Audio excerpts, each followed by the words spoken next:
In the soft hush of dawn, the village of Verdun lay cradled between gentle hillsides and a winding creek. The morning light unveiled cottage roofs thatched with straw and orderly gardens brimming with herbs. A mild breeze carried the scent of freshly baked bread and dew-coated wildflowers. Despite its humble size, Verdun boasted bustling energy each sunrise.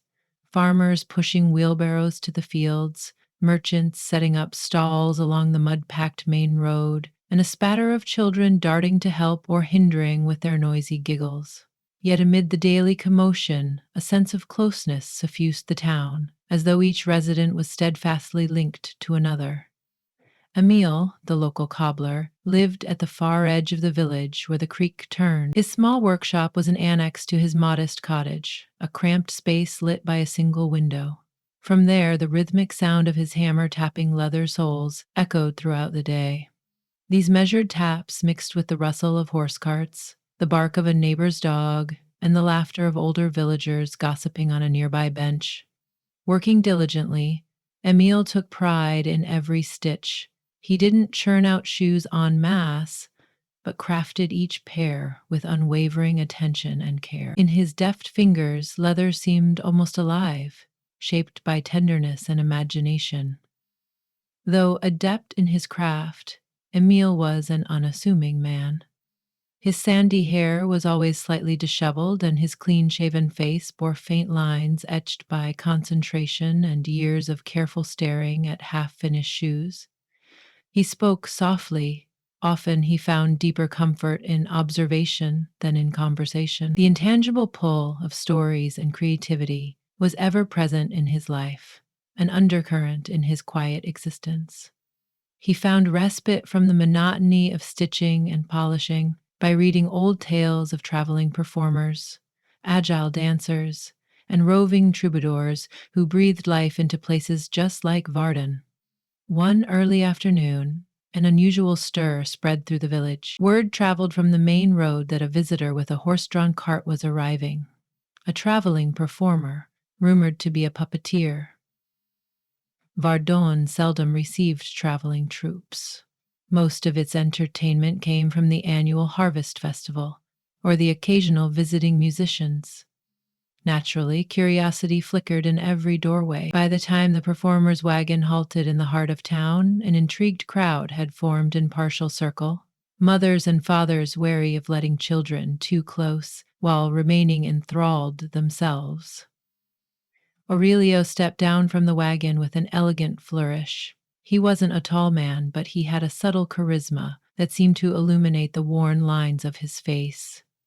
Dark hair fell around his shoulders, and the corners of his eyes crinkled in a perpetual near smile. He carried himself upright, proud in a manner born from many hours on countless stages. A hush drifted over the gathered villagers as Aurelio gently cleared his throat, brushing dust from his traveling coat. He greeted them. "Good day, kind people of Verdun. I come from far places, near and distant, bringing with me stories spun from old legends." His voice was confident but warm. "If you'll allow me, I'd like to stage a small performance at sunset, right here for all to see. My puppets and I thrive on sharing magic." One of the children laughed in excitement, and several villagers exchanged glances of anticipation. The local innkeeper extended a hand, welcoming Aurelio to make Verdun his lively stage. Emile stood near the back of the crowd, half listening while leaning against the trunk of an old linden tree. Something in Aurelio's manner and the affectionate way he handled his props tugged at Emile's heart.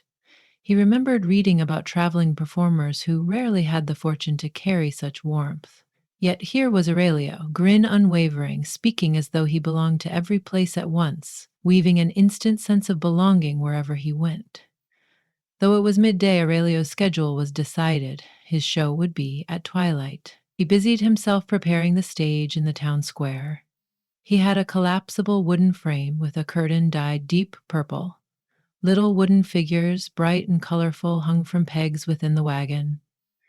Emile watched from a distance, glimpsing strings glinting in the afternoon sun, noticing how Aurelio's hands gently tested the movements of each puppet's limbs. There was an almost reverent delicacy in the way he handled them, as if each marionette possessed a secret spirit to be coaxed into motion. When the hour of sunset arrived, villagers gathered in a semicircle around the makeshift stage. Aurelio, wearing a well-worn but elegant velvet robe, stepped behind the curtain. The hush in the air was accompanied by the faint dropping of the sun behind the rolling hills. One by one, the puppets came alive under Aurelio's guidance, a daring knight battling a dragon in comedic stumbles, an old scholar reciting half-remembered ballads, and a witty jester skipping around the stage. Their wooden bodies jerked and flowed in an animated dance, every move enhanced by Aurelio's calm, constant control. Laughter rippled through the crowd.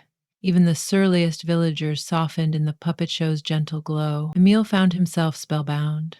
He'd seen smaller puppet skits at fairs, but nothing like this. Aurelio's puppets spoke with a surprising depth of emotion. The way they twirled, bowed, even sighed, exuded genuine personality. It was as though the strings vanished, replaced by authentic life in the wood and cloth. And overshadowing everything was Aurelio's voice, sometimes low and rumbling, other times jaunty, always weaving a narrative tapestry that entranced everyone present. At the end of the performance, applause erupted. Children clapped furiously, some leaping up, requesting encores. As Aurelio emerged from behind the curtain, he took a humble bow. Sweat glistened across his forehead, and, despite visible fatigue, his eyes were bright. A few coins were pressed into his hand as tips. Children too shy to speak watched him from behind their parents, while older folks congratulated him on bringing something spirited and meaningful to an ordinary evening. Emile did not approach immediately. He hovered as the crowd gradually dispersed. Inside him stirred a pull to linger.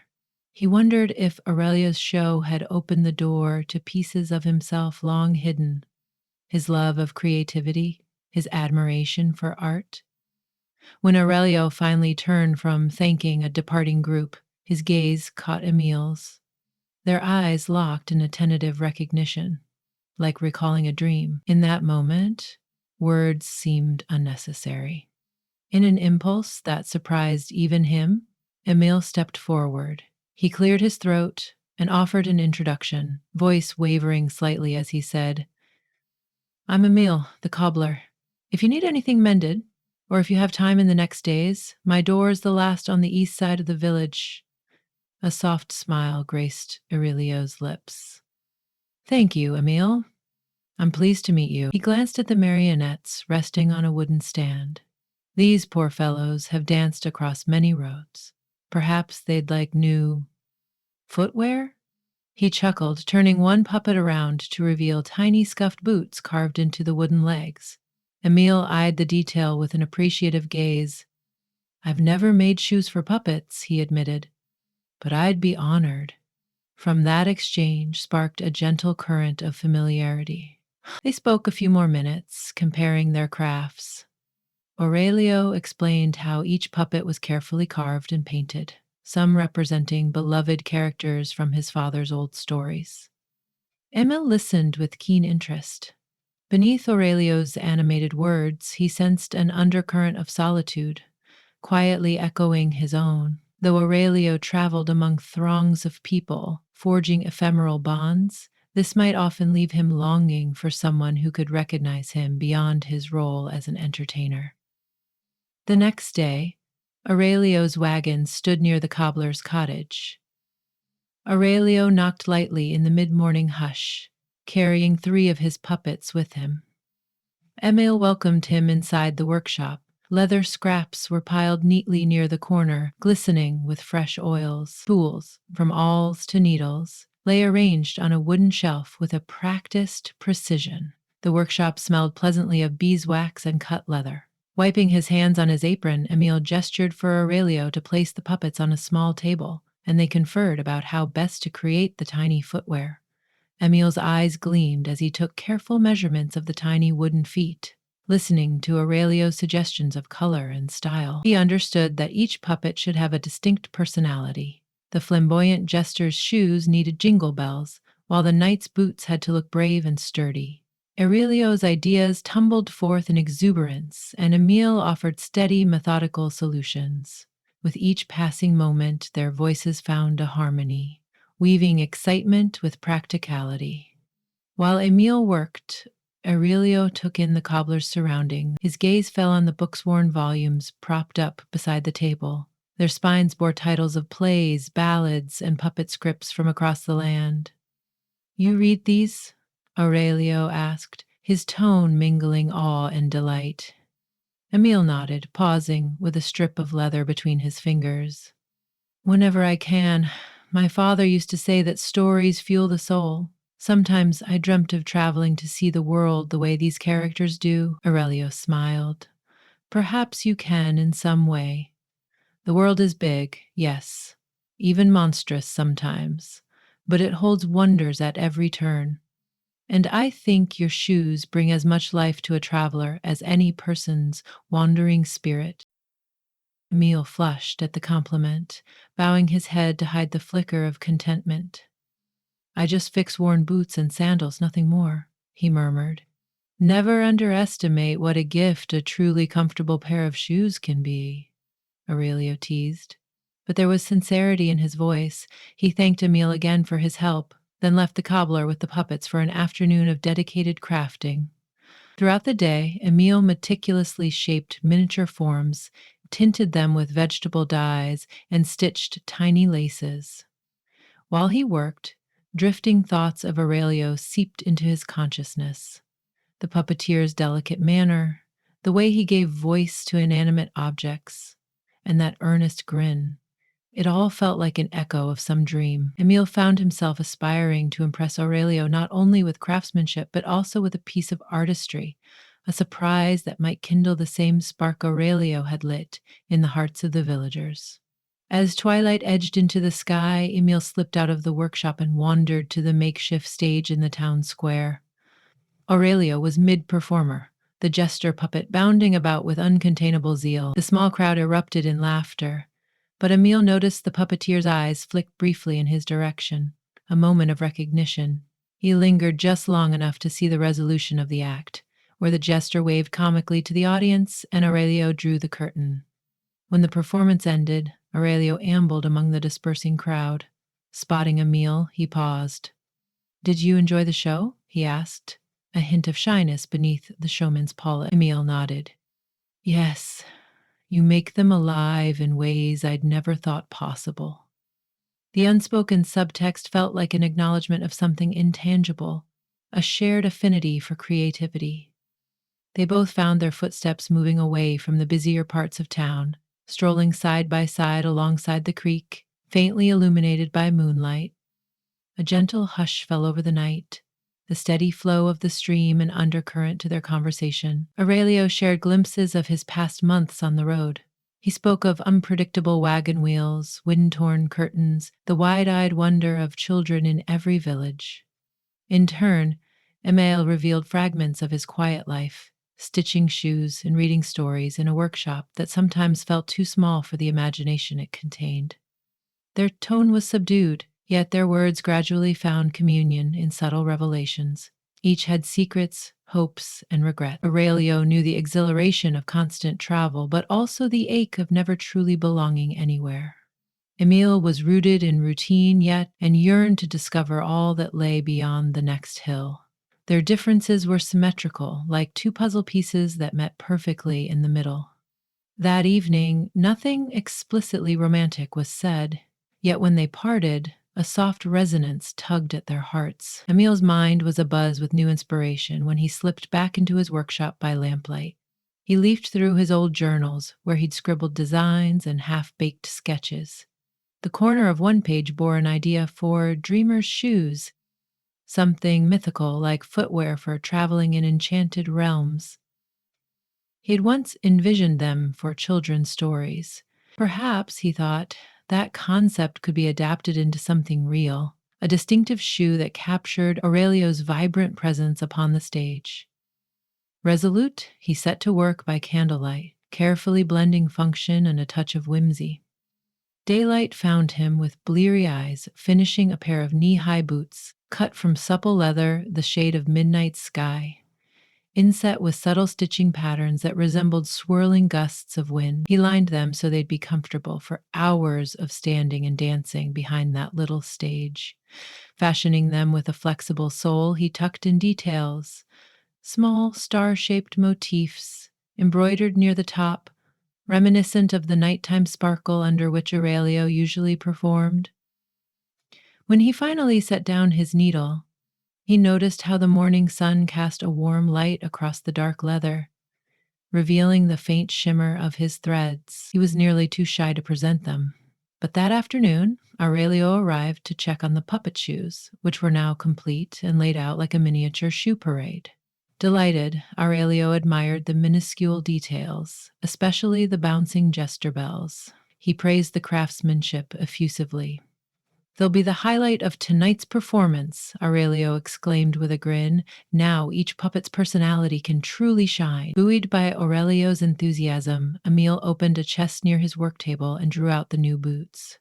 The shy grin on Emile's face was unmissable.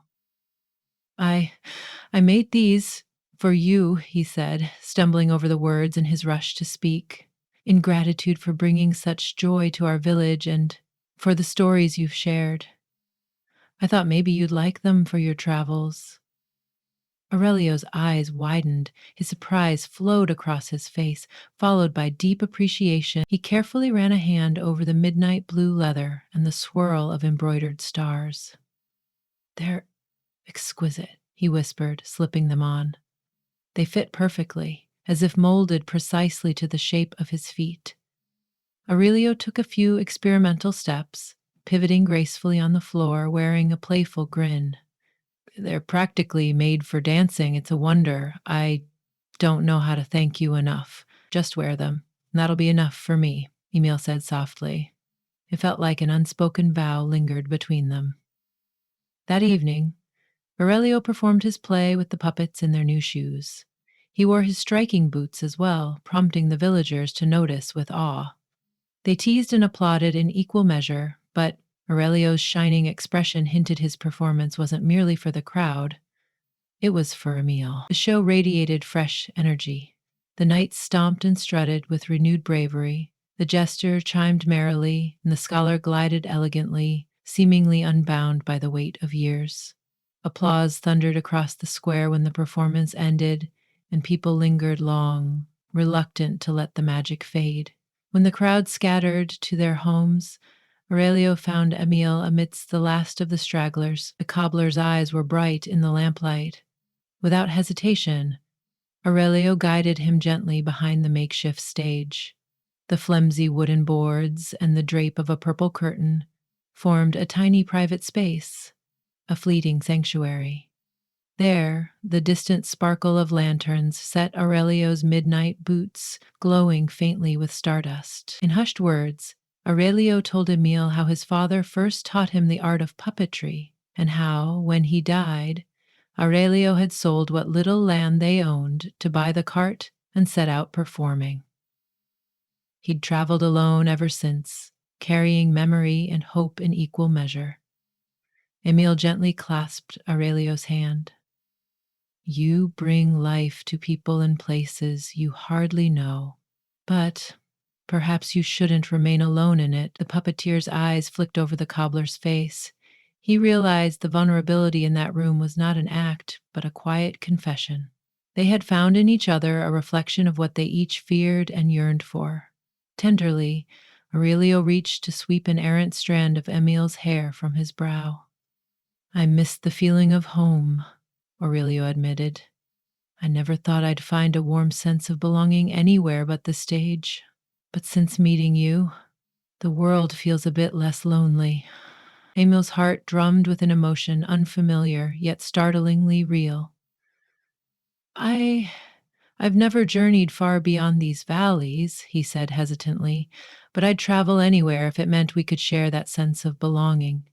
You reminded me I don't have to remain hidden alone with my tools." In the hush, the thought of kissing trembled in the space between them. Aurelio's gaze flickered a silent question, and Emile responded with a slow, tentative nod. Then they leaned into each other, finding in that touch a confluence of timidity and certainty. The dusty stage boards, the flapping curtains, the faint susurration of the night wind. These formed the backdrop to a gentle, unspoken vow sealed by a tender kiss. The next morning, the rumor of a blossoming affection between the cobbler and the puppeteer fluttered through the winding streets of Verdun. Some villagers were quick to gossip. Others found joy in the romance blossoming before them. Undaunted, Aurelio and Emile carried on, forging soft interludes in the midst of daily tasks. Aurelio considered staying in Verdun longer. He put on additional shows, and each night the villagers showed up again, enthralled. Yet the road beckoned. Autumn was moving in, and Aurelio had a circuit of performances promised across the region. His livelihood and the legacy his father left demanded that he keep traveling.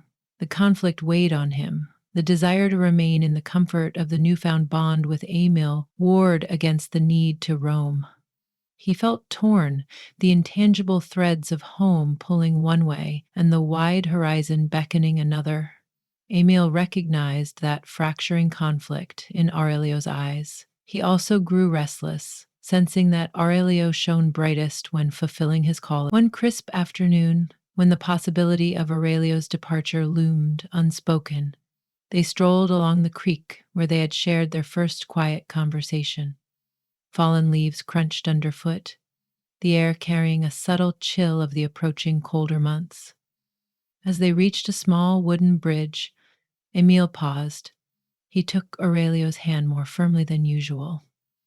"Where do we go from here?" he asked, voice quavering slightly. "Verdun is my home, but your stage is out there." Aurelio inhaled. For a moment, uncertain words hovered on the tip of his tongue. Then he raised Emile's hand to his lips. "I can keep traveling. It's part of who I am, chasing wandering sunsets and sharing these stories. But I don't want to lose you or what we found."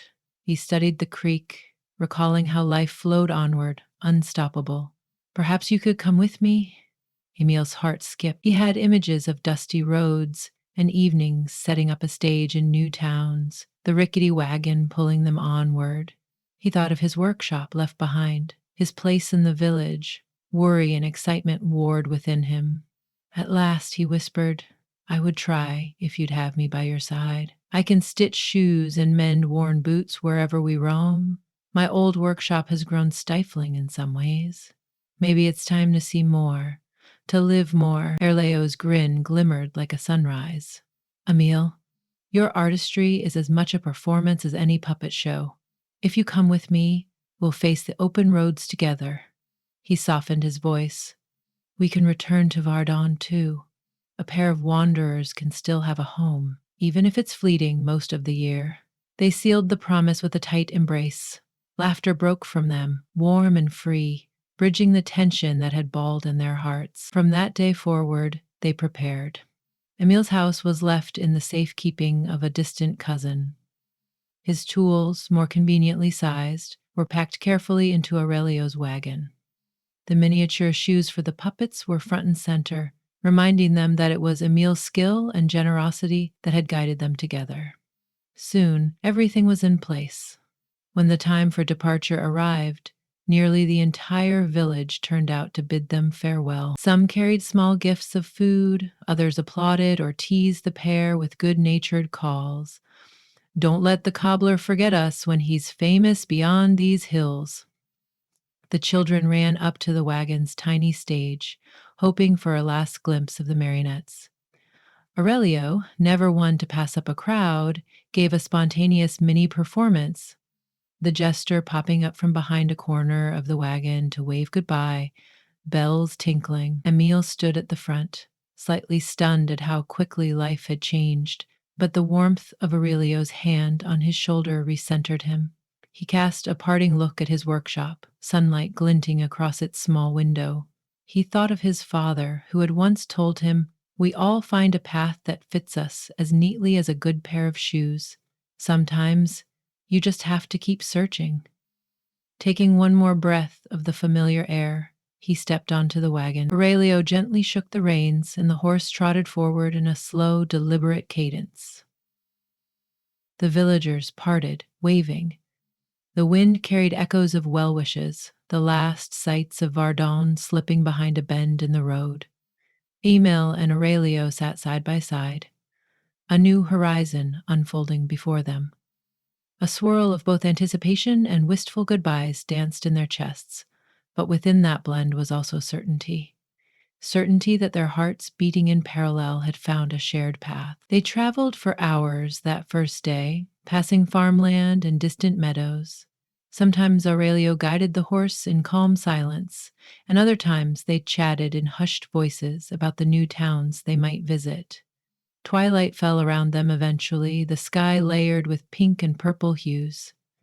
They decided to stop for the night near a cluster of trees by a river. Aurelio set up a small camp, a well-honed ritual for him. Emile unrolled bedrolls, then gathered kindling while Aurelio coaxed a tidy fire to life. The crackling flames bathed them in a gentle glow, reminiscent of the lamplight in Emile's workshop. And there, beneath the vast canopy of stars, Aurelio produced one of his puppets, a graceful marionette alluringly carved as a traveling minstrel with a painted lute. Slowly, Aurelio made it dance around the campfire to an unspoken rhythm, its arms moving in lyrical arc. Emile watched raptly, marveling that the puppet's tiny feet were clad in the shoes he'd made. Aurelio's dark eyes caught his, shining with amusement. Wordlessly, they both realized that their union had already begun, creating new tales, stories of shared wonder, humble heartbreak, and forging onward, stronger together. That night, as they laid against the yawning tapestry of the night sky, the hush of the moment emboldened them. Emile nestled closer, lulled by the reassuring presence at his side. Aurelio eased an arm around him, quietly whispering a snippet of a lullaby he'd inherited from his mother. The song, about travelers yearning for a soft place to rest their heads, felt more like a promise than a performance. In the days to come, they would traverse roads dotted with small hamlets where Aurelio's puppets leapt and twirled, and Emile's steady hands repaired boots battered by the journey. At times, they would face storms or mechanical breakdowns on the wagon. Sometimes they might argue. Sometimes they might crave the familiarity of the village left behind. But always the two of them would find solace in evening campfires or the hush of a new dawn. Their devotion, like the strings of Aurelio's puppets, bound them in an unspoken dance of loyalty. His performances soared with fresh brilliance, and every quiet morning gifted Emile new possibilities. Together, they created a living collage of artistry and trust, forging footprints side by side into the horizon. Looking back would bring occasional pangs, but neither regretted pressing forward. Their hearts guided them, beats echoing in tandem like the steady clop of the horse's hooves on the winding dirt path. In every village, people would see the puppets thrumming with uncanny life, admire the cobbler's handiwork on the puppet's feet and on the showman's distinctive boots, and sense a rare synergy radiating from the pair. And through it all, as each sunset cast elongated shadows, those shadows always danced as one, telling any who cared to notice that at last, two wanderers had found their place within each other's orbit.